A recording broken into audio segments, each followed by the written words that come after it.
Hello, great people. The illegally suspended governor of Rivers State, Siminalayi Fubara, has finally reconciled with his estranged godfather, Nyesom Wike. The big news is that President Bola Tinubu have reportedly agreed to reinstate the illegally suspended governor when they met the president in Aso Villa. But the big question is that on what terms and on what condition? What are the conditions that have been set for Siminalayi Fubara before he can be reinstated? And what are the things that he needs to abide by when he's finally reinstated? On this episode of Politics with Sure Plug, Dr. Omosholadiji, I will be revealing the conditions to you and will be dissecting the rationality of those conditions and what does this speak to in our democracy. Such condition that the president is aware of, what does this speak to as regards the personality of the president, and is this agreement, are they fulfillable?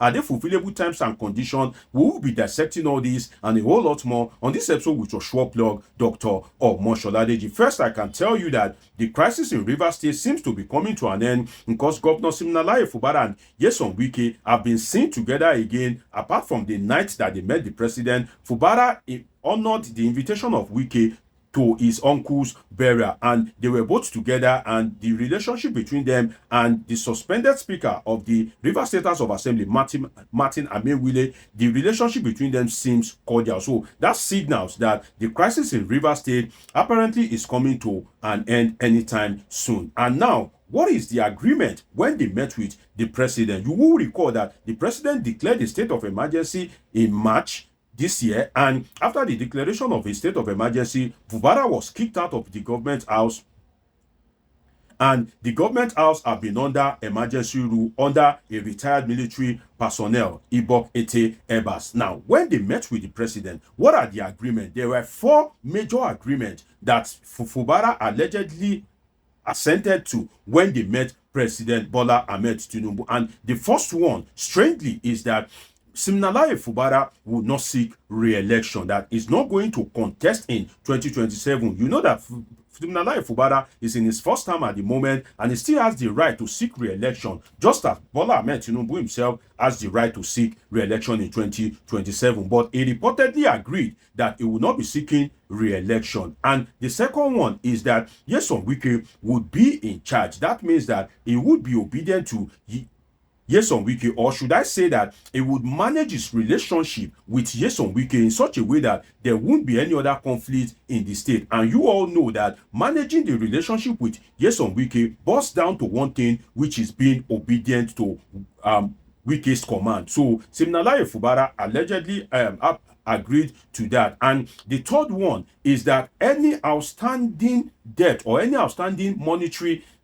deficit, if Siminalayi Fubara is reinstated, is going to clear them as regards contract, payment of salaries and allowances of the suspended lawmakers, that Siminalayi Fubara is going to clear anything that involves financial deficit. Now, the fourth one is, strangely, the control of local government. You will recall that Nyesom Wike has always been crying structure.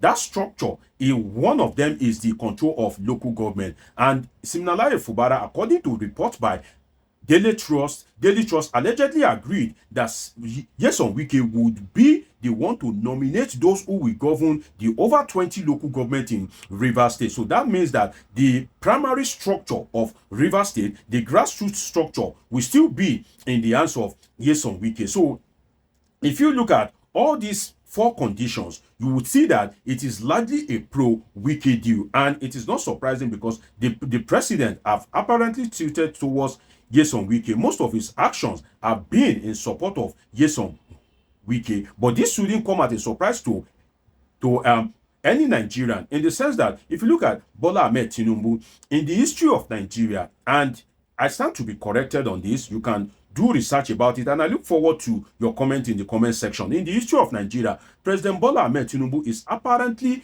the politician that have made godfatherism pronounced the most. If you look at it, the Obasanjos, the Buharis, the IBB, they don't come close to Bola Tinubu when it comes to godfatherism. So it is not surprising that most of his action is apparently to entrench godfatherism in Rivers State rather than to liberate the state. You will recall that Bola Tinubu governed Lagos State from 1999 to 2007, and ever since then he has held Lagos State by the jugular. He was the one that installed Fashola. He was the one that installed Ambode, and is currently the political godfather and the one that installed Babajide Sanwo-Olu. And even in 2027, he will still be the one to install whoever will govern the state. So the deal, if you look at it, largely makes Siminalayi Fubara a lame duck governor, in the sense that he would no longer be his own man if he agrees to all these terms and conditions. And don't forget that even the appointment of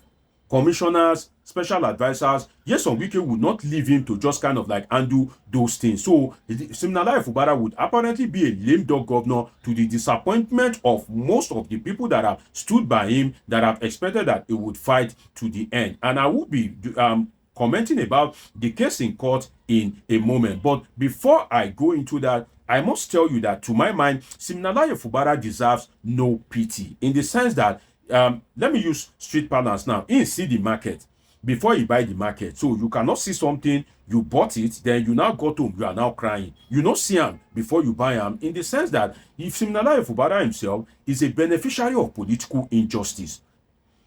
You will recall that when Nyesom Wike served his second term and he was to anoint a successor, Nyesom Wike made sure that other people that are even more qualified than Siminalayi Fubara were stepped down in Rivers State. Nyesom Wike used his power of incumbency to step down who is who for the benefit of Siminalayi Fubara. So if what Siminalayi Fubara benefited from is now affecting him, should anybody really have pity on him? Because Siminalayi Fubara himself is a benefit of the political injustice that is being perpetuated for years in Rivers State. So for that reason, anybody shouldn't really have pity on Siminalayi Fubara. My pity is not to Siminalayi Fubara. My pity is to the Nigerian democratic system, because if you entrench godfatherism, the loyalty of the governor will be to the godfather, and he will continue to pay a debt of political gratitude. And to be sincere with you, you see that thing called debt of political gratitude, they know they pay and finish, because most of the political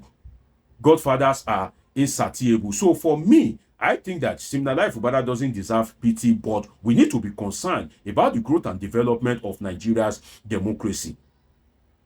Fubara himself is a graduate of Wike School of Irrational Politics, in the sense that, look at the 2023 presidential election, for example. It was largely asserted that it was Peter Obi, candidate of the Labour Party in the 2023 presidential election, that won the presidential election in Rivers State. But then they allegedly manipulated the process and they gave the winning of the state to Bola Tinubu, then candidate of the All Progressive Congress. That act of political criminality was allegedly perpetrated by Wike and Siminalayi Fubara. So if you look at it, whatever atrocities that have been committed politically in Rivers State before they both fell out was being committed by both Wike and Siminalayi Fubara himself. So such a person, does he deserve pity? Apparently no. But what I can say, what is giving me concern, is that with what is happening in Rivers State at the moment, and the terms and conditions that was being given to Siminalayi Fubara, expect nothing meaningful, absolutely nothing meaningful from Fubara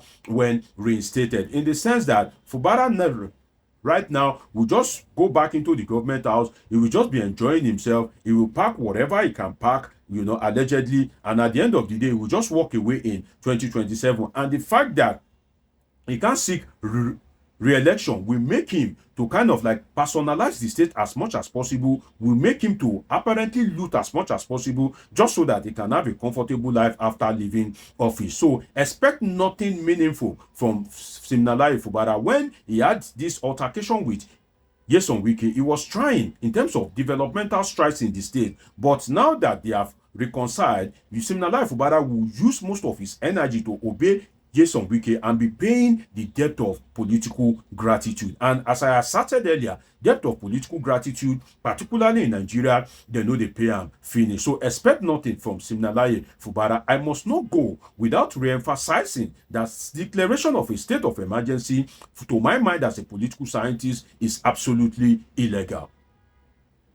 It is illegal because you cannot put autocracy on a democracy. The national cannot sack the subnational. What I mean by that is, if you are a president, you are at the federal level, you cannot sack the people at the state level and also sack the state legislature. No, you cannot, because even going by the judgment of the Supreme Court on local government autonomy, if you kind of like add and subtract it and do some multiplication and use it to equate the federal and state relations, you would see that it is absolutely illegal for the president to have suspended Siminalayi Fubara. And now the problem that I have with the suspension is not with Bola Tinubu, but with the Nigerian system that seems not to be able to checkmate the process as soon as possible. And that boils down to my disappointment with the Nigerian judiciary. Apparently, what Bola Tinubu did is illegal, though he may have had good intentions, and his actions saved Siminalayi Fubara from impeachment, and it doused the political tension in the state.